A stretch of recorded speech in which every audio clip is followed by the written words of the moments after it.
he brought to me over here is probably around 1,000-year-old piece of ice and comes from that glacier over there. Does anyone know the name of the glacier?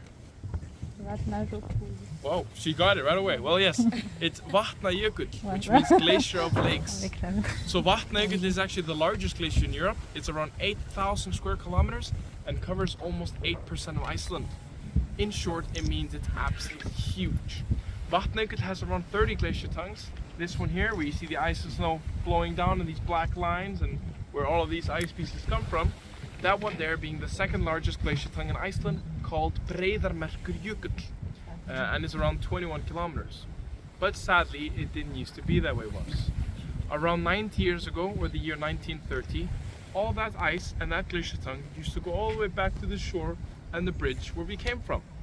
And there was no lagoon, so where we are standing right now, we would be inside the ice.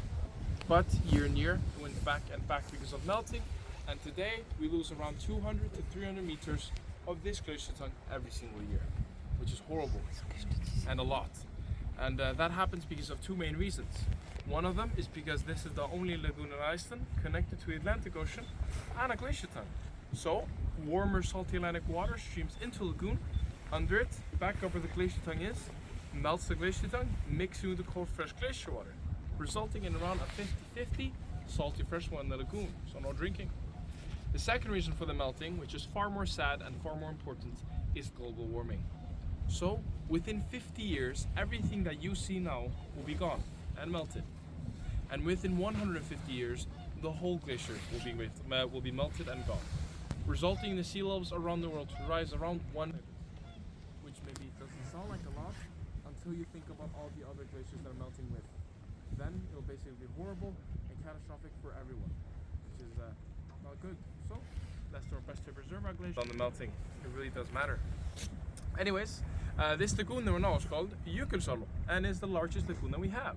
The lagoon itself is around 2 degrees Celsius, and in winter it can go below freezing, so it's always very, very cold. I know that from experience, believe me. This lagoon also has the deepest point in Iceland, around 300 meters down, or 1,000 feet, which is really deep. And then just 10 kilometers behind that mountain over there is actually the highest point in Iceland, around 2,110 meters, or 7,000 feet, called Hvannadalshnjúkur.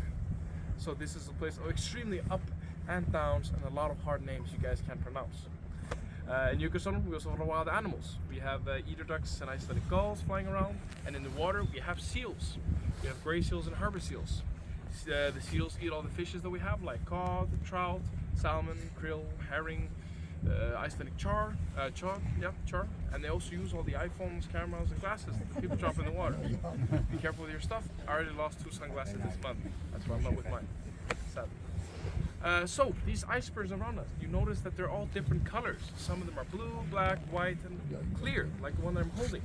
The reason they are blue is when they're very, very big and very dense, meaning that there's no air bubbles inside of them. They absorb all colors of the light spectrum except for blue light, which is reflected. It's the same as you're looking at the lagoon. The water is very large, it's very dense, so it reflects blue light. The reason they're white is when the ice is exposed to the air and the sun and the air for too long, it will start getting melted, getting mixed with air bubbles, becoming less dense, more spacious inside. Then it'll absorb all the colors of the light spectrum and turn white because it's not as dense. It's like the air bubbles in the water. If you blow air bubbles inside the water, those air bubbles have air inside of them, making them less dense, making them white. The reason some pieces are black, like this one, you see some of them have like black lines or zebra patterns, or this black, it's actually volcanic ash from volcanic eruptions. So maybe a couple hundred years ago, after an eruption, the ash would fall on the glacier, and then it would snow on top of the ash, compressing into ice and making these black lines. So that's all just volcanic ash. The reason some pieces are clear, like the one I'm holding, which is very pretty actually, is just because it's too small. It's all colors of light go straight through it. It's like taking a glass, you dip it into a lagoon, the glass or water will be clear, but the lagoon is blue. It's just because it's small. And another very fun fact about this ice that I'm holding, this ice is actually 4 times harder than your regular ice, and it melts 4 times slower as it is so dense. So it's perfect for drinks like cocktails, cognac, whiskey, root beer, or prosecco, or anything like that. So if you guys have any, come, let's go share some ice. Most importantly, we only see 10% of our icebergs. 90% of the ice is under the water, so they are huge. And most of these bigger pieces around us, they will be melted within maybe 3 to 4 weeks. And the smaller pieces that are a little there, they will be melted and gone within 1 to 2 weeks. And every single day, new pieces fall off the glacier tongue over there and float all the way down here. So you can already see some pieces slowly coming closer and closer and closer. Lastly, before 2017, this place was actually privately owned. But in 2017, and since then, this place was declared a UNESCO World Heritage, which means that this is now a national park and finally protected, owned and preserved by the government and UNESCO, which is great. So no more sketchy stuff and everything is good for the lagoon, except for one thing, which are these trucks, or amphibians as they're called, as they are diesel.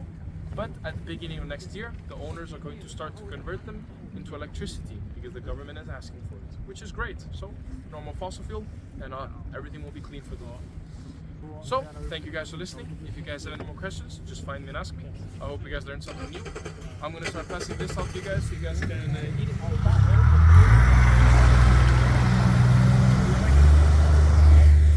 Thank you guys. Thank you. Thank you.